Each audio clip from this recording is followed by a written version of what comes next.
아멘. 우리가 삶을 살아가면서 우린 이런 생각을 하죠. 어떻게 살면 가장 보람 있게 사는 것일까라고 생각하게 됩니다. 여러분, 어떤 보람을 느끼고 계십니까? 또 어떻게 살 때 정말 보람이 있었구나라고 생각하고 계십니까? 역사학자 아놀드 토인비는 그의 답에 대해서 4가지로 정리하였습니다. 첫 번째는 계속해서 발견하라라고 하는 것입니다. 먼저는 나의 자신을 발견하는 시간이 있어야 하고, 또 무엇보다도 진리를 발견하는 그 시간, 그것을 통해서 우리가 보람을 느끼게 된다라고 합니다. 두 번째로는 주어진 책임을 잘 감당할 때 보람을 느끼게 되는데요, 남편은 남편으로서, 아내는 아내로서, 또 직장에서 상사는, 또 직원은 자신의 맡은 그 일에 있어서 책임을 잘 감당할 때, 또 성도로서 그 일들을 잘 감당할 때, 그 책임을 충실히 이룰 때에 우리는 보람을 느끼게 됩니다. 그리고 세 번째로는 바로 자유인으로 살아갈 때 보람을 느낀다라고 하죠. 어떤 죄나 물질에 얽매이는 삶이 아니라 우리가 자유롭게 우리의 삶의 의지를 가지고 나아가는 것, 그것이 우리 안에 보람이 되어집니다. 마지막으로 토인비는 이것을 결정적인 보람으로 말하였는데요, 바로 복음을 전하며 살아갈 때 우리는 보람을 얻는다라고 말하였습니다. 우리 어떻습니까? 우리 어머니들은 아이를 낳을 때 자신의 생명조차 아끼지 아니하고 내 목숨이 끊어지는 한이 있더라도 그 생명을 낳는 그 고통을 참아가며 아이를 낳게 됩니다. 그러나 아이를 품에 안는 순간 우리의 모든 고통은 한순간에 사라지게 되는 것이죠. 마찬가지로 한 생명을 주께로 인도하는데 영원한 형벌과 죽음의 심판에 놓여있는 그 영혼을 영원한 생명을 허락하는 그 길로 이끄는 것, 그것이 얼마나 보람스러운 일인지 말씀하였던 것입니다. 오늘 예수님께서 참된 가치 있는 일, 참된 보람을 느낄 수 있는 그 길이 무엇인지 말씀합니다. 유월절을 앞두고 예배하러 온 헬라 사람들이 예수님을 찾아왔습니다. 먼저 제자들에게 예수님을 뵐 수 있느냐라고 물었을 때 제자들이 예수님께 그들을 이끌어 왔고, 예수님께서 그들을 마주 대하며 말씀하신 그 첫 말씀은 무엇이었습니까? 바로 주님께서 이제 영광의 때가 되었다라고 말씀하십니다. 23절 말씀에 예수께서 대답하여 이르시되 인자가 영광을 얻을 때가 왔도다라고 말씀하고 있는 것이죠. 요한복음에서 예수님은 지금까지 아직 내가 때가 이르지 않았다라고 반복하며 말씀해 오셨습니다. 그런데 오늘 이 본문에서 인자가 영광을 얻을 때가 되었다라고 말씀하고 있는 것이죠. 바로 이방인들조차 그 복음 앞으로 나오며 또 이방인들을 향한 복음으로 나아갈 것에 대한 그 소망을 가지고, 또 무엇보다도 주님께서 이 땅에 오신 사명, 그 목적을 완수함으로 인하여 주님께서 영광을 드러내 보일 때, 그때가 왔다라고 하는 것이죠. 예수님의 모든 공생의 사역에 열매를 맺을 시간이며 오신 목적을 이루는 영광스러운 날이 오게 된 것입니다. 또한 주님께서는 우리에게도 이 영광에 동참하도록 초청하십니다. 이 땅에서 풍성한 열매를 누리는 삶이 무엇인지, 참된 보람이 무엇인지, 많은 열매를 맺는 그 원리가 무엇인지를 우리에게 가르쳐주고 계시는데요, 이 원리는 바로 한 알의 밀알의 비유로서 우리에게 말씀하고 계십니다.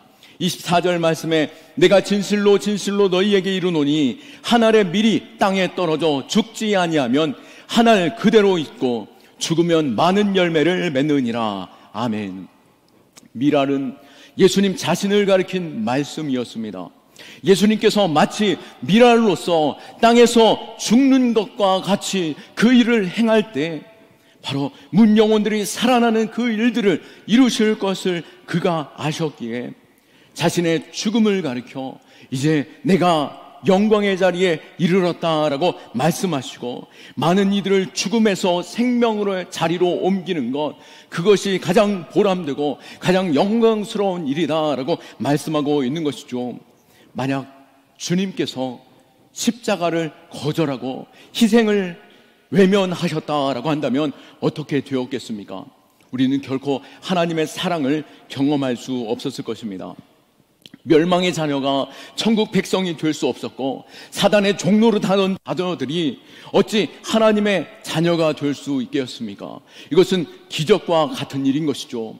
이 일을 주님의 희생을 통해서, 주님의 그 죽으심으로 말미암아, 또 다시 사신 그 부활로 말미암아 우리에게 영원한 생명이 허락되어졌고 그 생명으로 우리 안에 복이 된 것입니다. 예수님은 우리에게도 미랄처럼 살라라고 말씀하십니다.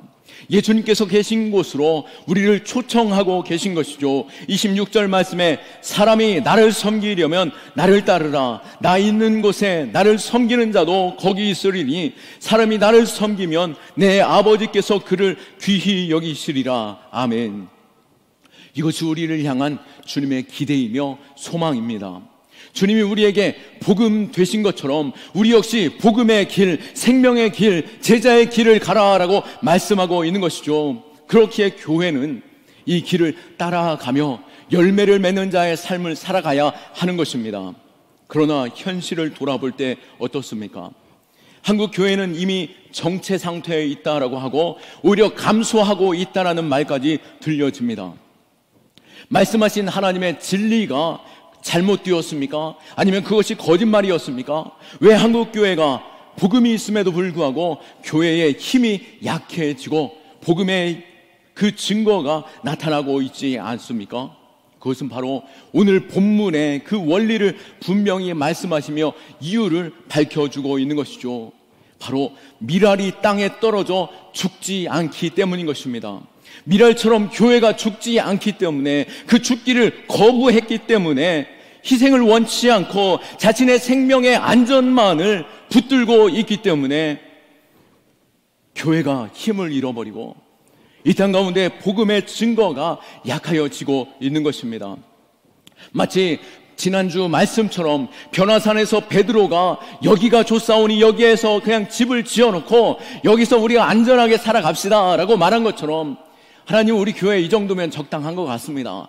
또 신앙생활 이렇게 하면은 참 즐겁고 그냥 이 정도에서 하고 싶습니다. 뭐 전도하라고 하고 뭐 선교하라고까지 말씀합니까? 이것이 좋습니다 라고 하면서 머물러 있는 순간, 우리가 살아있는 순간 복음은 증거되어질 수 없고 우리의 힘은 약하여지고 우리의 신앙도 약하여지고 결국에는 하나님 계신 그 영원한 나라의 그 약속조차도 흐지부지 되어져 버리는 것이죠. 희생이 없는 곳에는 당연히 열매도 없습니다. 만일 예수님께서 십자가를 거부하셨다라고 한다면 우리는 이 교회에서 은혜를 누릴 수조차 없는 것이죠. 우리가 예수님께 생명을 얻었다면 우리 역시 내 편안함과 그 편안하고 안정감을 누리고자 하는 그 집착을 내려놓고 생명을 낳는 그 열매 맺는 길로 나아가야 하는 것이죠. 예수님께서 말씀하셨습니다. 25절 말씀에 자기 생명을 사랑하는 자는 잃어버릴 것이요 이 세상에서 자기 생명을 미워하는 자는 영생하도록 보존하리라. 아멘. 미랄이 죽어야 풍성한 열매를 맺듯이 생명 살리는 일에 자신을 내어 놓아야 그때 비로소 우리가 영생을 누리고 참된 복의 그 즐거움을 만끽하고 또 영혼을 살리는 그 참된 보람을 누릴 수 있게 되는 것입니다. 실제 부흥하는 교회나 전도에 힘쓰는 성도들을 보면 자신의 생명조차 아끼지 않고 시간과 물질과 눈물과 기도로서 헌신하며 나아가는 것을 볼 수 있는 것이죠. 우리 역시 복음 전도의 열매, 생명의 열매, 성령의 열매를 맺고자 한다라고 한다면 우리는 어떻게 해야 합니까? 바로 죽어져야 하는 것이죠. 희생의 자리로 나아가야 하는 것입니다. 주님을 따라가야 하는 것입니다. 그렇다면 물론 어렵죠. 선교 나가는 거 어렵고 또 무더운 여름에 태국을 간다고? 그런 마음이 우리 안에 확 다가올 수도 있습니다. 그러나 참 쉬운 주님의 명령을 따를 수 있는 방법이 있습니다. 바로 우리가 먼저는 전도의 대상자를 전하는 것입니다. 내 주변에 있습니다. 내 가까이 있습니다. 또 내가 말할 수 좋고 말하기 좋고 간단히 선물도 할 수 있는 그 사람들인 것이죠. 그리고 전도 대상자를 정하여서 그들에게 힘을 집중하십시오. 목표 없는 다수를 향해 움직이면 효과는 많이 떨어지게 됩니다. 분명한 것은 이때 하나님이 찾으시는 영혼이 있고 그 이름을 하나님께서 우리의 마음 가운데 듣게 하신다라고 하시는 것이죠. 하나님은 끊임없이 우리에게 말씀하시고 끊임없이 생명을 찾길 원하시는 가운데 우리에게 들려주십니다. 여러분, 한 주간 또 지난주 광고 시간에 내 주변의 사람들을 불렀을 때에 떠오르는 사람들이 있었죠. 그것은 갑자기 떠오른 그 영혼들, 왜 내가 그 사람들이 떠올랐겠습니까? 하나님께서 그 영혼들을 찾고 있고 또 무엇보다도 그 영혼들이 간절히 살고자 하는 그 부르짖음이 있기 때문에 하나님께서는 기도하는 자들에게 또 영혼을 찾는 자들에게 그 이름 생각나게 하는 것이죠. 그 이름이 적혀져야 할 곳이 바로 천국 생명책에 있는 줄 믿습니다. 그러기에 우리는 좋은 열매를 풍성히 얻기 위해 가지치기 하는 것처럼 가지치기 할 때 필요한 공급이 그 가지로 집중되어지는 것처럼 우리 역시 택한 영혼, 하나님께서 우리에게 주신 그 영혼의 명단을 명확하게 기록하고 그 영혼 한 사람 한 사람 우리가 기도하고 그들에게 사랑을 전할 수 있기를 원합니다. 우리에게 있어 시간과 에너지는 제한이 있습니다. 그렇기 때문에 우리가 목표를 세우고 갈급한 영혼을 찾아야 하는 것이죠. 분명히 우리 주변에는 갈급한 영혼, 하나님의 그 은혜를 간절히 구하는 영혼이 있습니다. 사도 바울이 빌립보를 찾아 전도할 때 그곳에 전혀 연고지도 없었고 아는 사람 일도 없었던 것이죠. 그런데 그가 그 빌립보에 가서 먼저 어떻게 했습니까? 먼저 영혼을 찾는데요, 그 마음에 갈급한 영혼, 하나님을 알고자 하는 영혼, 살고자 하는 그 마음에 간절함이 있는 영혼, 그 영혼을 찾아서 바로 루디아라고 하는 여인이었는데요, 그 여인에게 먼저 복음을 전했고 그 여인이 변화됨으로 인하여 그 여인의 집안의 모든 사람들이 세례를 받았고 사도 바울이 빌립보에서 복음을 전하는 빌립보 교회가 세워지는 공동체의 밑거름이 그 가정이 되었습니다. 하나님은 이렇듯 갈급하고 그 생명을 찾고자 하는 그 마음 가운데 부르짖는 영혼들을 우리로 생각나게 하시고 그들에게 복음 증거하게 하시는 줄 믿으시기 바라고, 그 대상자들을 떠오르게 하시는 그 대상자 외면하지 말고 기록하십시오. 꼭 데려와야 하는 것이 아니라 기도해야 하는 대상자를 적어야 하는 것이죠. 두 번째로 태신자를 품었다라고 한다면 그들을 섬기고 기도해야 합니다. 사람이 굳게 닫힌 마음에 열 수 있는 방법은 결코 우리의 힘으로는 온전히 쉽지 않습니다. 그러기에 노력이 필요한데요, 어떻게 노력할 수 있겠습니까? 2차 세계대전 당시에 이탈리아에 한 작은 마을이 있었습니다. 그 강을 사이에 두고 양쪽에 두 고아원이 있었는데요, 한쪽 고아원 연합군의 지원이 가능한 곳이었기에 그 지원을 통해서 고아원의 아이들이 시설이 복구될 수 있었고 좋은 식량으로 보충받을 수 있었습니다. 그러나 강 건너편에 있는 다른 고아원은 전쟁으로 인하여 폐허가 되었고 또 그들이 열악한 상황 속에서 먹을 것조차 너무나도 부족하였습니다. 그런데 이상한 결과를 보게 되었습니다. 시설이 좋았던 고아원 아이들보다도 전쟁이 끝나고 가보니 그 강 건너편에 열악한 상황 가운데 있었던 그 아이들의 발육이 더 좋고 그 건강 상태가 더욱더 좋았다라고 하는 것이죠. 많이 먹었기 때문이에요? 아니요, 그들은 굶주리고 있었습니다.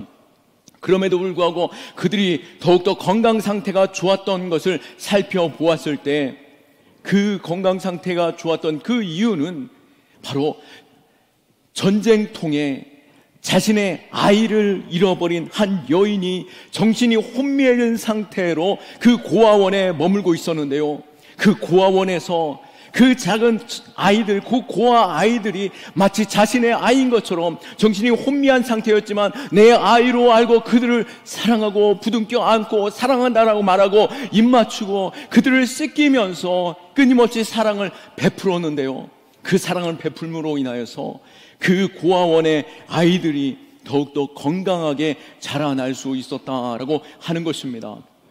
전쟁 때에 발병률이 나타나고 사망률조차 현저히 낮아졌던 그 이유가 무엇이라고요? 바로 사랑과 관심이었던 것입니다. 우리 역시 태신자를 품고 그 영혼들이 살기를 원하십니까? 그들에게 사랑과 또 배려로 끊임없이 따뜻한 손길로 배려할 수 있기를 축원합니다. 그러나 인간적인 사랑과 배려에 그쳐서는 안 됩니다. 여전히 그들 마음을 사로잡고 있는 것이 있는데요, 바로 고린도후서 4장 4절 말씀에 보면 그 중에 이 세상의 신이 믿지 아니하는 자들의 마음을 혼미하게 하여 그리스도의 영광의 복음의 광채가 비치지 못하게 함이니 그리스도는 하나님의 형상이니라 라고 말씀한 것처럼, 바로 악한 세력, 어둠의 세력, 흑암의 세력이 사람들의 마음을 붙잡고 있음으로 인하여서 단순히 인간적인 마음의 사랑의 관심으로만 그들이 구원함을 얻을 수 없다라고 말하는 것입니다.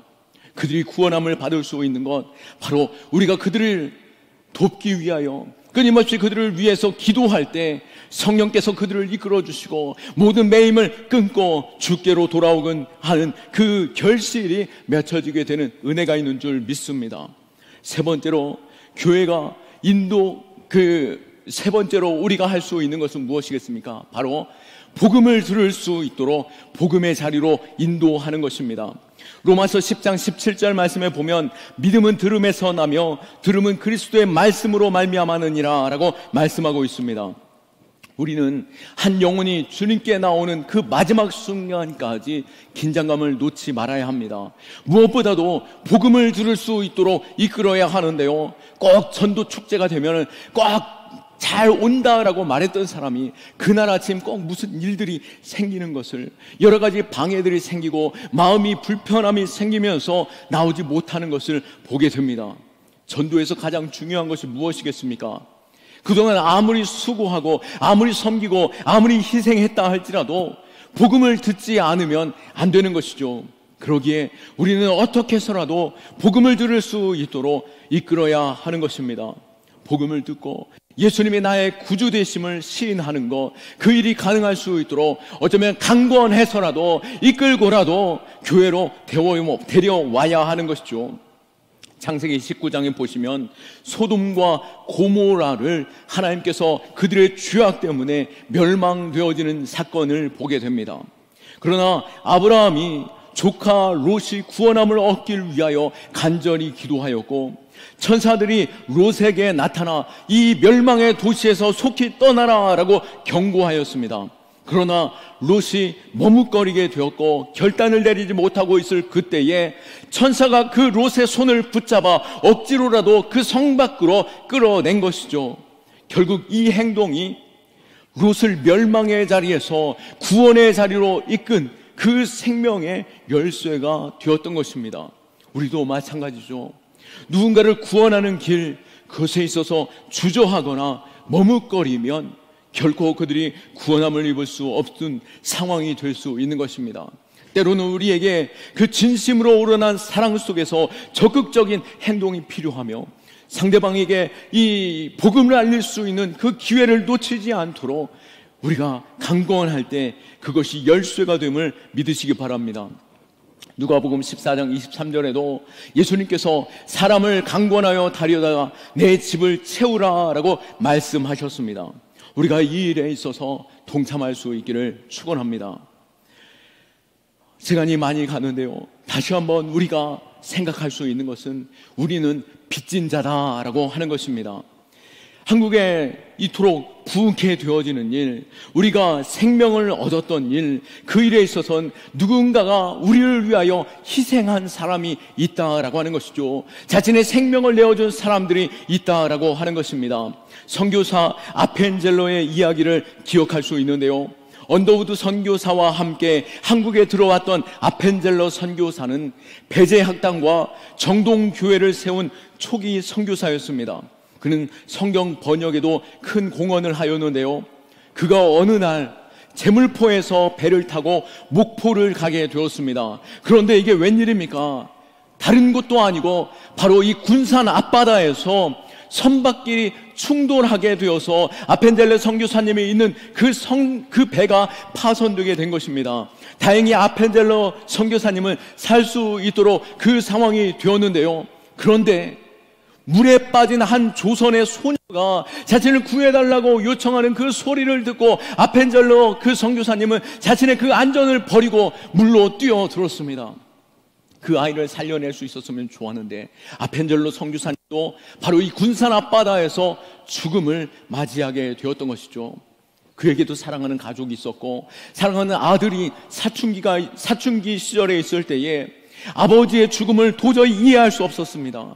한동안 하나님을 원망하였는데요. 시간이 흐른 후에 아버지의 뜻을 깨달았고 한국에서 계속해서 복음을 전하다가 노년이 되어 그가 질병을 얻게 되었는데요. 비록 그 질병을 고치기 위해서 미국으로 돌아가는데 이렇게 고백합니다. 내가 죽게 된다라면은 반드시 나의 뼈, 나의 장기는 바로 한국 땅에 묻어다오라고 유언하게 되었고, 미국에서 죽은 이 아펠런 선교사님의 아들은 바로 한국으로 그 시신이 옮겨져서 양화진에 묻히게 되었습니다. 그리고 한 소녀를 구하기 위해 바다에 뛰어 들어가 시신조차 찾지 못했던 이 군산 앞바다에 숨겨진 바로 아펜젤러 선교사님의 기념비 역시 아들의 무덤 옆에 세워지게 되었는데요.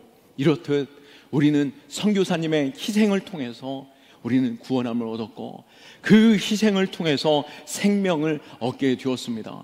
이 생명의 빚진 자로서 오늘 주님께서는 우리에게 말씀하시죠. 그 영혼, 그에게 네가 복음 전하기를 원한다라고 말씀하고, 그 영혼 지금 이때가 아니면 구원의 자리로, 생명의 자리로 나올 수 없다라고 말씀하고 계신 것입니다. 오늘 우리에게 들려주신 그 이름들이 있습니까? 꼭 이름이 생각나지 않아도 좋습니다. 옆집의 그 청년, 또 그 앞집의 그 아주머니 자꾸만 마주치게 되고 왠지 그 영혼이 지금 하나님을 만나야 할 때다 라고 하는 그 심정을 내게 주신다라고 한다면 그대로 기록하시고 그들을 위해서 기도해 주십시오. 우리 주보 사이에 있는 우리 전도 대상자 이 종이를 꺼내 보시겠습니까? 이 작전표 주보에서 지금 꺼내 보겠습니다. 우리 안내팀 우리 좀 앞까지 나오셔서 또 볼펜도 좀 나눠 주시면서 또 섬겨 주시면 감사하겠습니다. 네, 보시면은 종이가 둘로 갈라져 있습니다. 아래 부분은 교회로 제출하는 것이고 위에 부분은 자신이 성경책에 두거나 잘 보이는 곳에 두셔서 기도하는 것입니다. 이곳에 먼저 작정자 자신의 이름을 적어 주십시오. 그리고 꼭 5명 이상 기록하시는데요. 오늘 다 기록 못하신다라고 한다면 우리 전도 회장님들이 다 전화해서 받아낼 것입니다. 우리가 꼭 오늘 이름이 기억이 안 나도 좋습니다. 또 교회로 초청하지 못해도 좋습니다. 내가 정확하게 그 이름 알지 못해도 어떤 어릴 때 만났던 그 사람이라도 오늘 갑자기 하나님께서 그 영혼 생각나게 하신다라고 한다면 그 영혼의 이름을 적어야 하는 것이죠. 초등학교 만났던 그 녀석이라고 적으셔도 좋습니다. 우리가 그 영혼을 놓고 기도해야 하는 것입니다. 지금 5명의 이름 동일하게 위아래 적어 주십시오. 그리고 그 영혼을 놓고 우리가 함께 기도하는 시간들을 갖도록 하겠고, 또 가능하다라고 한다면 그들이 복음을 들을 수 있는 자리까지 나올 수 있도록 우리가 계속해서 섬기고 사랑하고 또 그 희생하는 가운데 주님께서 날 위해 희생하신 것처럼 열매 가운데 썩어지신 것처럼 우리가 하나님의 마음, 지금 하나님 마음 썩어지게 내버려 두실 것입니까? 우리가 하나님의 마음을 아는 가운데 그 가운데 동참할 수 있기를 원합니다. 꼭 이름이 아니어도 좋습니다. 5명 자신의 이름에 내 주변에 있는 그 사람들을 정해놓고 꼭 이 기간 기도합시다. 그리고 그 영혼 강구원하여 이끌며 나올 수 있도록, 복음 한번 꼭 들을 수 있도록 등록시키는 것이 중요한 것이 아니라 복음을 듣게 하는 것이 중요한 것이죠. 우리가 이제 자리에서 일어나셔서 함께 결단하며 찬양하겠습니다.